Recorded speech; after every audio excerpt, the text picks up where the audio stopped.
Okay, Rabbi Sai, let's get started. Okay, just in time. We're on Daf Samech Daled Amid Aleph, and we're working under a premise that the Gemara had laid down, which is that when the Jewish people, during periods of evil, when they worshipped idolatry, they did not run to idolatry because it was in some way drawing them. They weren't drawn to idolatry. They weren't emotionally and intellectually attached to idolatry. The only reason the Gemara says that they were drawn to idolatry is because they used that as a pretense to be able to indulge their sexual appetites that they couldn't under Jewish law. So the Gemara had questioned that yesterday with a story which seems to demonstrate that this little boy had such an attachment to his avodah-zarah. Intrinsically so, not just because little children don't have sexual appetites. So the Gemara says it's true, once a person or a family gets used to avodah-zarah, they become attached to it because we tend to love things that we're familiar with. But initially, when the Jewish people accepted idolatry, there was no romance with idolatry per se. There was nothing attractive to them about it. So the Gemara is continuing that line of questioning.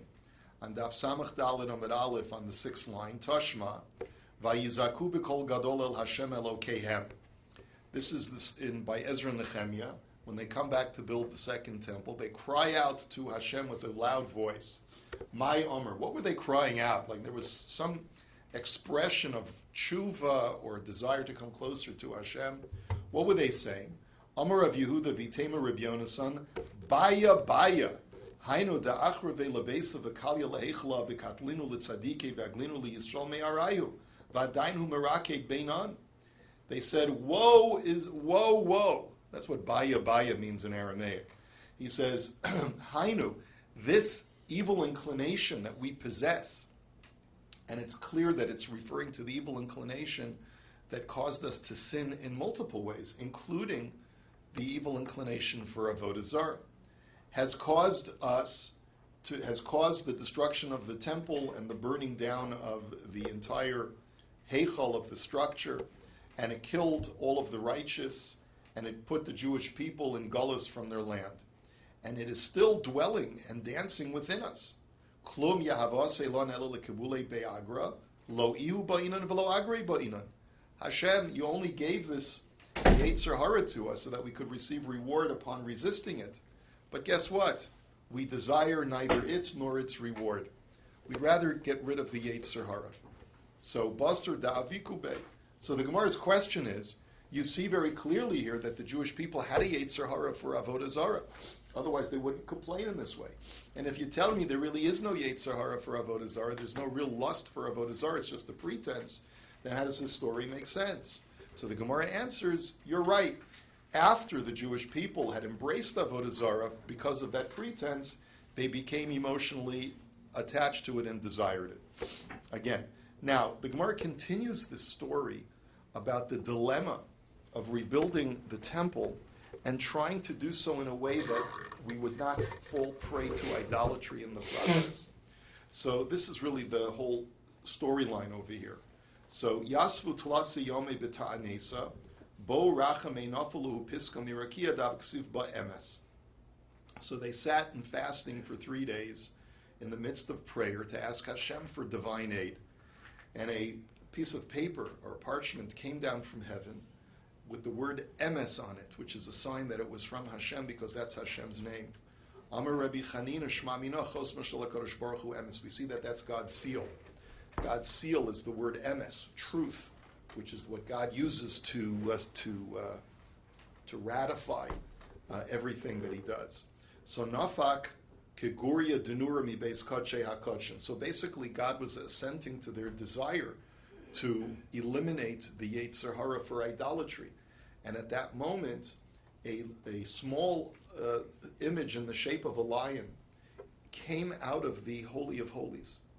And what that imagery, what it indicates to us is that, why is it coming out of the Holy of Holies if it's a desire for avodah-zarah?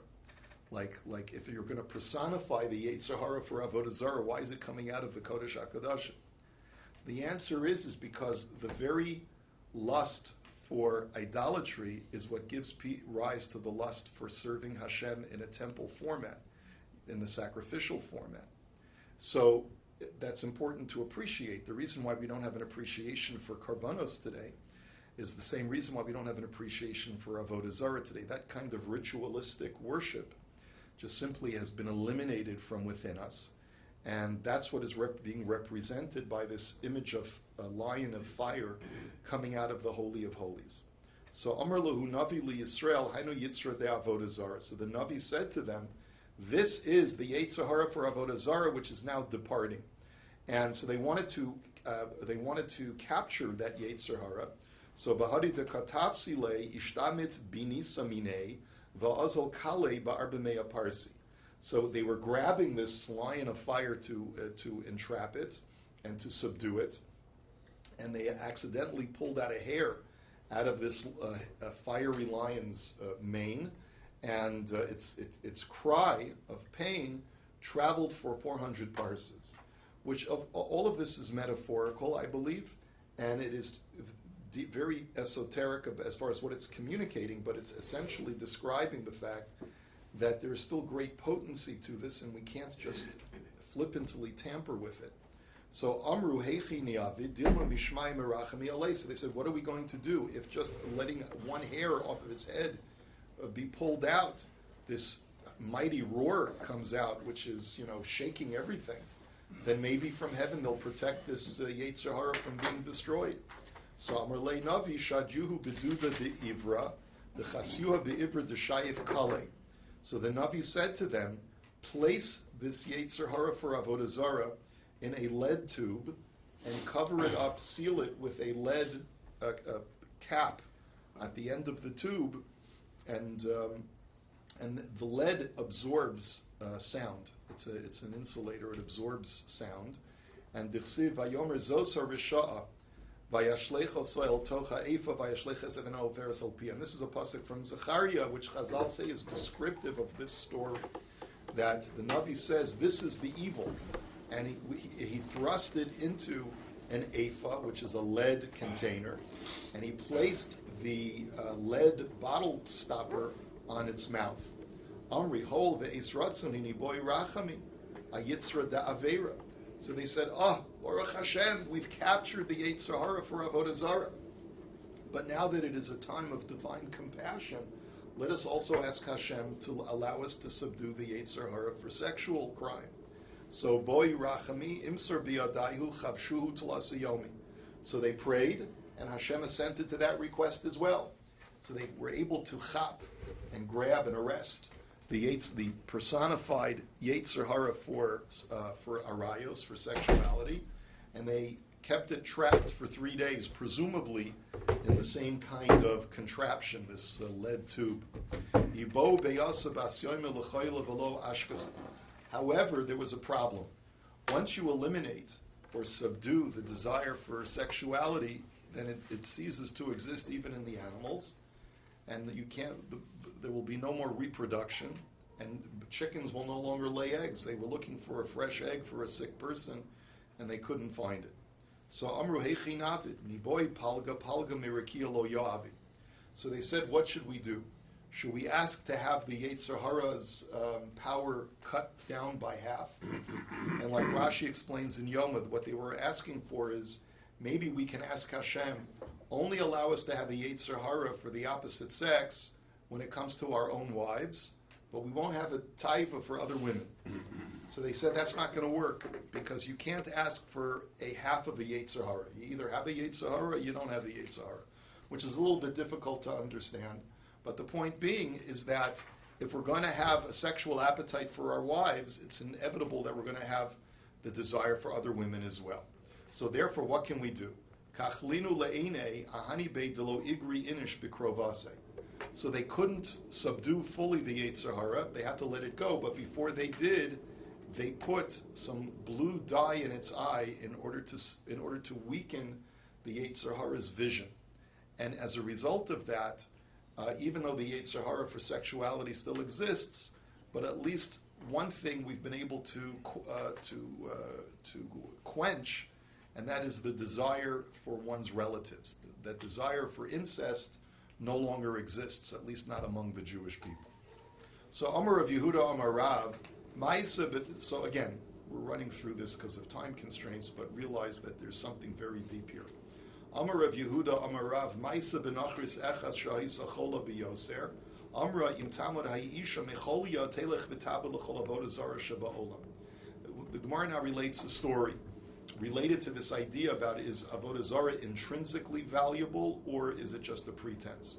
There was once a woman who became deathly ill, and she made a promise. She said, if I recover, I will worship every avodah-zarah that there is in the world. Essentially, basically saying, I'll cover all my bases. Whichever God is willing to save me, I'll worship you.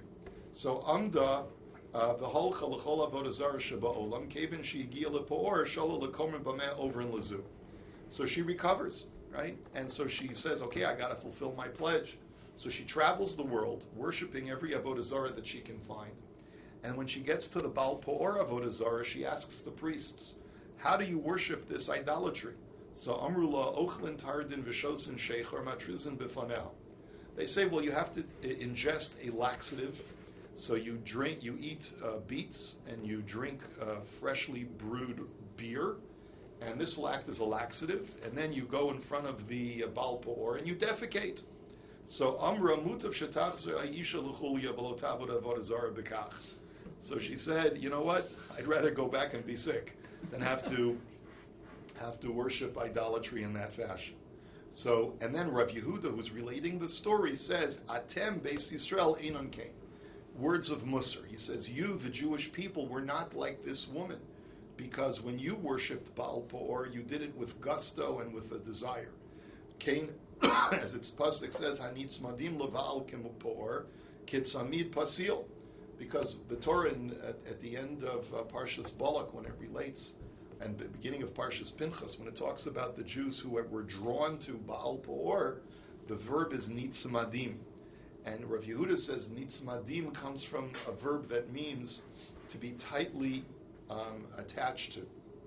Like a cap on a container that is sealed with wax is tightly attached to the container. So you were so attached to Baal Po'or. By contrast, Vatem adveikim b'Hashem Elokeichem kishtei tmaros advuka zu b'zu.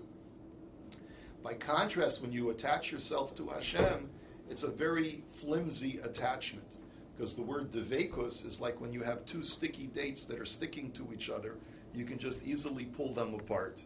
That's the way your connection was to Hashem. So it just shows that the Jewish people have this ability to go down to the greatest, lowest of depths. But b'masnisa tana hanitzmadim leval po'or kitzamid al yedei isha v'temadveikim b'Hashem Elokeichem devukim mamish. But the Brisa learns the opposite of Rav Yehuda. The Brisa says that the contrast between nitzmadim and devekim is actually a praise of the Jewish people, because nitzmadim does not mean sealed like a cap on a container, but rather comes from the word samid, which is a bracelet. It's like you put a bracelet on a woman's wrist. It's very loose and flimsy in its attachment to her wrist. But the word devekim means devukim mamish attached to Hashem in a very, very tight way. So just the opposite, that even though the Jews followed avodah-zarah, but it was a flimsy connection, whereas when we connect to Hashem, we connect entirely. Tanu Rabbana, Maisa b'safta ben Alis shehiskir chamoro lenachris echas. So there's a Jew whose name is Safta ben Alis, and as we'll see, he's not a particularly knowledgeable Jew as far as the halachas of avodah-zarah. We'll see that in just a second. He rented out his donkey to a certain Gentile woman. So she said, do me a favor, we're at the Baal Po'or church, I need to take care of some business, wait here until I come back. She goes in, does whatever she does for the Baal Po'or, comes back out. So she comes out and he says, do me a favor, wait for me here, I'm going to go into the church also, and I'll be back in a few minutes. So Amar lo v'lo Yehudi ata. So she says to him, aren't you a Jew? So Amar lo, my ichbas leich. He said to her, what do you care? What do you care what I do? So nichnas po'ar b'fana v'kineach b'chotmel v'hayu mishar se avodah-zarah mekalsel v'omer me'olam la'aya adam sha'avado lezu b'kach. So this fellow, this Jewish fellow Savta, thinks he's going to be an Oiber Chacham, right? Because he basically says, oh, what an opportunity to disgrace an avodah-zarah. So he goes in, and not only does he defecate in front of the avodah-zarah, but he wipes his tuchus with the nose of the idolatry. And the priests were so impressed. They said, we've never seen someone so devotional. This is an incredible, what an innovation. You see, when Jews do something, they do it to the nth degree, right? If we're going to do avodah-zarah, like my mother has this Yiddish phrase, I forget how it goes, but if you're going to eat pig, eat it until the grease is running down the sides of your mouth. Right? How does it go? It's a Yiddish expression. Yeah, it's a Yiddish expression. I forget how it goes. Horse fall for good horse. Right. But in other words, once you're doing it, just like... Might as well enjoy it. You might no, but do it to the maximum way you can do it. Yeah. So was he trying to desecrate the idol? He was trying to desecrate the idol, but the point is that he failed, because the halacha is that even if you act in a desecratory fashion to Baal Peor, that's the way it's worshipped, and so therefore you're guilty of avodah-zarah. And that's why the Gemara says, Ha-poer atzmo l'Baal Peor harezu avodasa. And we know that the halacha is against what this Yid did. That if you defecate in front of Baal Peor, even if your intention is to desecrate it, you're still in violation. Aflagav de mechavin lebizoi. And similarly, hazorek even lemarkolis hu yavodasav de mechavin lemirgimei. If you throw a rock at Markolis, the avodah-zarah, even if your intention is to be derisive by throwing something at it, you've committed an act of avodah-zarah. So this fellow would have to bring a korban chatas for worshiping avodah-zarah b'shogeg. So Rav Menashe have a ka'azah beit-din-court amrlo avodah-zarah hu dekoi hacha. So another story like this is Rav Menashe was once walking on the road, and they told him, hey, there's an avodah-zarah right around here. So shakal pisa shadabe. So he took a rock or a clump of something, a clump of earth or rock, and he threw it at the Markolis avodah-zarah. So amrlo Markolisi. So they said, hey, it's a Markolis. What you did was avodah-zarah you just did. So Amr Lahu Hazarik Evan Lamarkolistan. He said, no. He said, I threw the rock at it, and the Mishnah only objects if you throw a rock for Markolis in a way of worshiping it, but I was throwing it at it to show that I have scorn for it. So Asa Shal Be Medrasha Amrulay Hazarik Evan Bim Markolis Tanan. Afal Gav de Michavin Lamirgame. But when he went and asked in the base Medrash whether he was correct, they said, no, it doesn't say in the Mishnah that if you throw the rock for Markolis, it's even if you throw the rock at Markolis, even if your intention is to stone it in a scornful way, you're still guilty. So Amar Lahu Ezel Ishkale. So he said, look, I made a mistake, so at least let me remove the rock so that it doesn't augment the glory of that avodah-zarah. So Amar Lei Echad Anot La Ve'echad Anot Nechayev Kol Chada V'Chada Revacha Lechaver Toshavik. They said to him, no, that's also, don't do anything. It's bad enough what you did, leave it alone, because if you pull away the rock that you threw, our Masorah is that whether you add a rock or take away a rock from Markolis, you're worshiping it, because by adding to it, you're augmenting it, but by taking a rock away, you're leaving room for someone else to throw a rock at it. So therefore, just leave it alone. The damage is done, you can't fix it. Next mission. Hanosei mizaro l'molach eno chayv atshiyim sur l'molach v'yavir ba'esh. So the Mishnah tells us that there's a special kind of avodah-zarah called moilech. And moilech is where a person takes a child of his, passes the child between two pillars of fire, or in some way passes the child through fire. And as Rashi explains, it's not that the child dies as a result, but it's a form of cult practice, of some kind of worship, to garner favor from the gods in some way by passing your child between fire. Rashi says that we had a story yesterday about Chizkiyahu HaMelech, whose mother protected him from being burned because his father tried to pass him through fire. There, it was not Molech, it was a different avodah-zarah where Yitaka, the child, was burned in sacrifice. But here, Molech is not a sacrificial thing where you kill the kid, but you pass him through fire. So anyway, how do you violate Molech? So you have to do two things. You have to give your child over to a Molech priest, and then you have to take the child and pass him through fire. And if you must have those two steps. Masur l'molech v'lo hevir ba'esh, ever b'esh v'lo masur l'molech, einu chayv ad shimsu l'moilech v'yavir ba'esh. And therefore, if you do one without the other, you give your child to the priest, but you don't take your child through fire, or you pass the child through fire, but you don't give him to the priest, you're not liable for worshiping Moilech. The death for Moilech worship is death by stoning. So the Gemara now says, Katani avodah-zarah, Katani Moilech. So it's very strange. The Mishnah seems to make a differentiation between avodah-zarah and Moilech, because up until now we've been talking about avodah-zarah generically, and now we're talking about Molech as almost like a separate category. We're not even calling it avodah-zarah. So why is that? So Amar Rebbe Abin Tanan Kamando Amar Moilech Lav Avodah-Zarah, because our Mishnayos go according to a Tana who holds that Molech is not technically a form of avodah-zarah, and it doesn't have the halachas of avodah-zarah as we mentioned before. And there's very important ramifications to that, because if I were to do anything else for Molech other than pass my son through fire, I would not be guilty of avodah-zarah.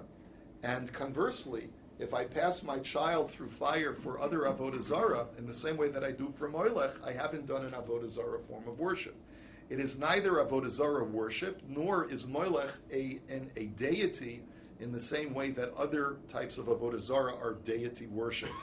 So the Tanya, and the Brisa says, demonstrates this machlokus. Echad l'moilech ve'echad l'shar avodah-zarah chayav. The Brisa says whether you pass your child through fire for Moilech or for any other deity, you're going to be liable and you get the death penalty.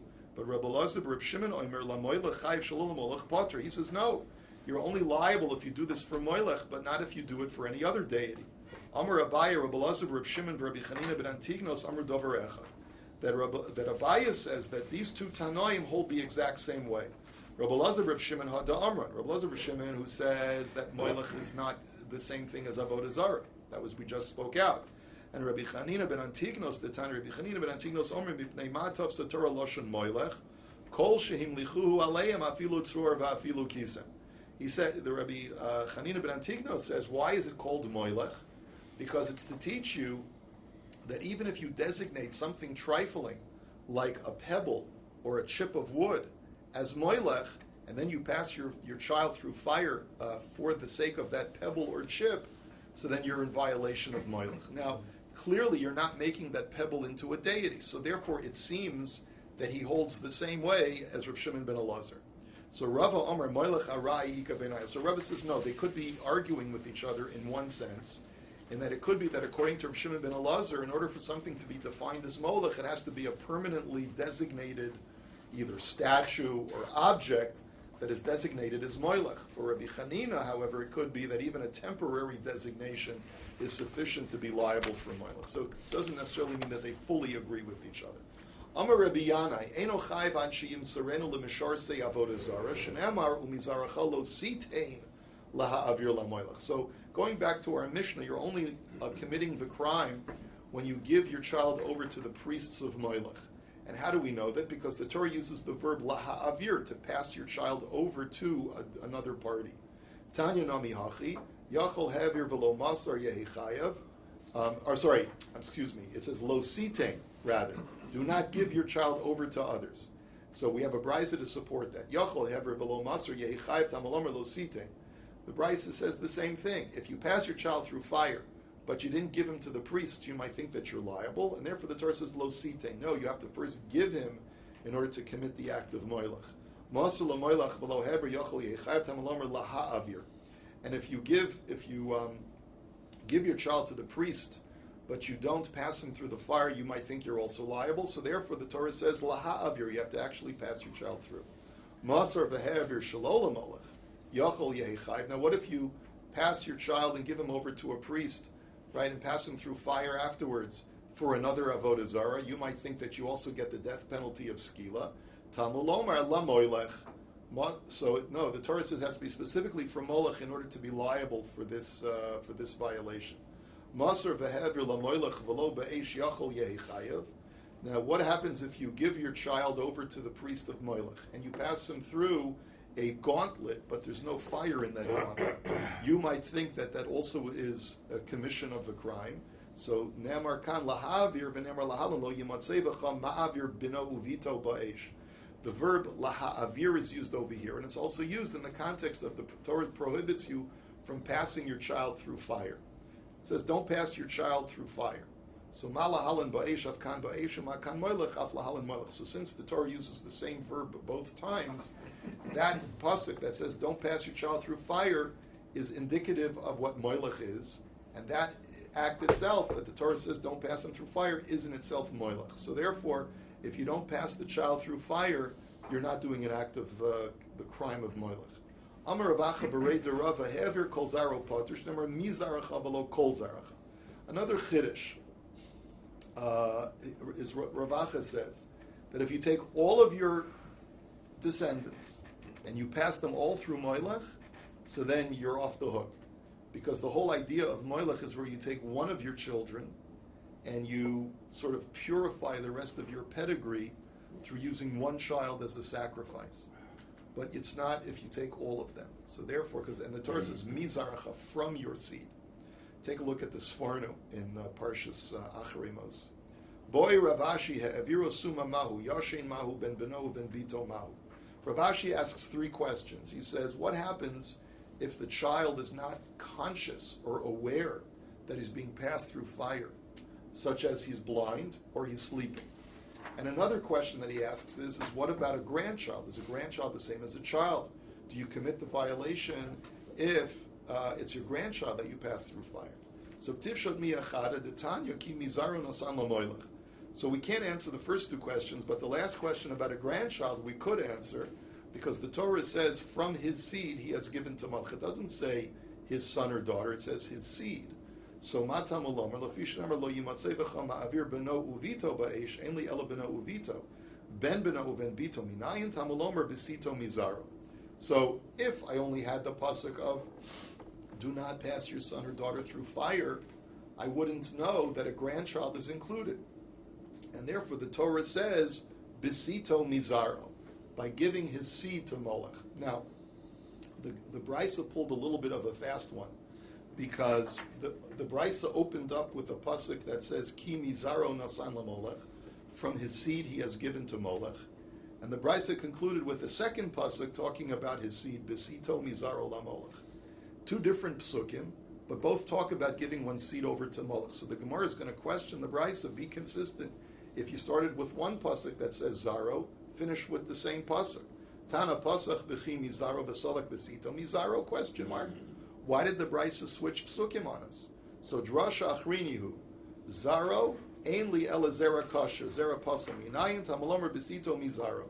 So the Gemara's answer is almost like a chisuri mechsera. Almost you have to like insert a little bit of a nuanced understanding. Really the Brisa is in shorthand communicating two halachas instead of one. Not only are you liable if you give over your grandchild, but the word zaro in the second pasuk teaches me an additional halacha, which is that even if your child or grandchild is puzzle in some way, let's say they're a mamzer or some other kind of psul, you're still in violation if you give them over to Molech. Amar Rav Yehuda eno chayvat she'avirenu derech ha'avara. Rav Yehuda tells us another qualification. You're only liable if you pass the child through the fire in a normative fashion. Hey chidami, what is a normative fashion of Molech? So it's a machlokes. Amar Rabbi shraga delivni b'mitzoi, nura mihaigisa v'nura mihaigisa.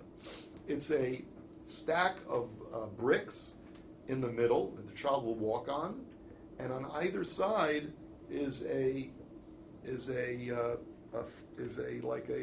bonfire on either side. Yeah. So Rava Omar kimashvarasa de Puria, and Rava disagrees. Rava says it's like the leaping games of Purim. And Rashi explains that on Purim, the kids would typically play a special sport where they would leap over a crevice in the ground or some hole in the ground.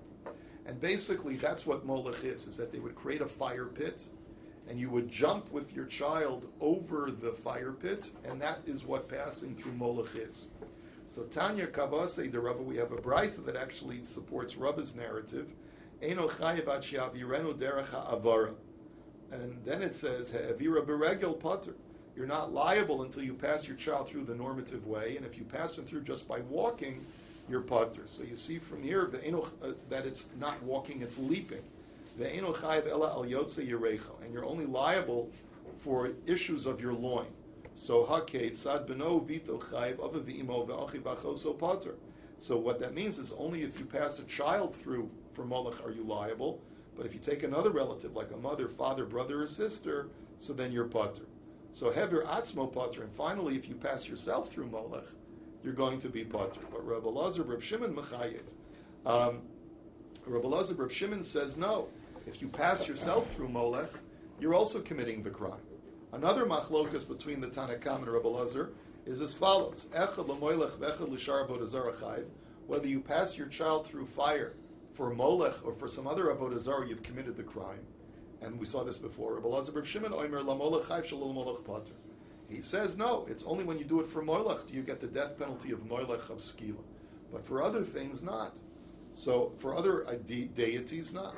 Amar Ula, my time in the Rabbi Elazar Rabbi Shimon. What's Rabbi Elazar Rabbi Shimon's reason for saying that if you pass yourself through fire, you're also committing moilech? Because Amar Kra lo yimatzei vicha, the Torah says it shall not be found within you someone who passes his children through fire. Bicha ba'atzmacha. So the word bicha within you means that even if you do it to yourself, you're in violation. The Rabbanan lo darshi bicha. You mean to tell me the Chachamim disagree because they don't look at the word b'cha as being meaningful? V'hatnan avedaso v'avedas aviv shelo kodemes. V'yamrinan my taima v'omer Rav Yehuda makra efes kilo yav v'cha evyon shelo kodemes l'shel kol adam. So we see an example where the Chachamim do find significance to the word b'cha. When it comes to the mitzvah of hashavas aveda, returning lost objects or retrieving lost objects, the Gemara says the following. If I have a chance to either retrieve something that belongs to me or retrieve something that belongs to someone else, even my father, and I can only retrieve one, and the other one that I don't retrieve will be lost forever, so which one should I retrieve? So based on the pasuk, you're supposed to retrieve your own before you retrieve someone else's lost object, and it's based on the fact that the Torah says, Efes kilo yavicha evyon. However, there shall not be within you a poor person, meaning you're not allowed to impoverish yourself by forgoing your own assets to help save someone else's assets. So what we see from here is that seemingly the Chachamim find significance in the word b'cha, referring to yourself. So the Gemara says no. Hasa me efes. The Gemara says over there it's from the word efes, which is a special miyat to tell you don't do hashavas aveda if your own impoverishment is at stake. But without the word efes, b'cha on its own does not have any significance. Amar Rabbi Yossi b'Rabbi Chanina shalosh krisos ba'avodah-zarah lama. There are 3 times where the Torah says that when a person commits an act of idolatry, he shall be cut off from Hashem. So what are those 3 times? What are those 3 times communicating? Echas lechadarka ve'echas l'shalo kedarka ve'echas l'moilech.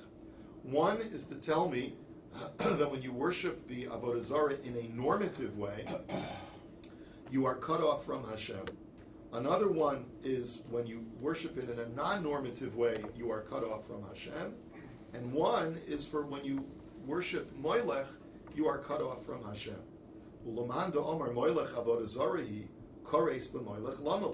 But if you hold not like Reb Shimon ben Elazar, but you hold like the Chachamim who say that Molech is really just a form of avodah-zarah, then why do you need a special pasuk for Moilech? So the Gemara answers, L'mavir beno shelo kedarka. It's to tell me that if you take your son and you pass him through a fire for another deity, which is Shalo Kedarka, that you should realize that that's a form of avodah-zarah as well, and you're going to be liable. Now what about the opinion that says there's a pasuk in the Torah that talks about a megadef, as Hashem hu megadef v'nichrasa, that a person who commits an act of megadef shall be cut off from Hashem. There's a machlokus between Rabbi Akiva and the Chachamim as to whether the word megadef means blaspheming God or whether it means worshiping idols. If you hold, like the Chachamim and Rabbi Yishmael, as we'll see in a moment, that it means worshiping idols, why does the word cut off appear now a 4th time? So, l'chidetanya, hikares ba'olam hazeh, tikares le'olam-haba, divrei Rabbi Akiva.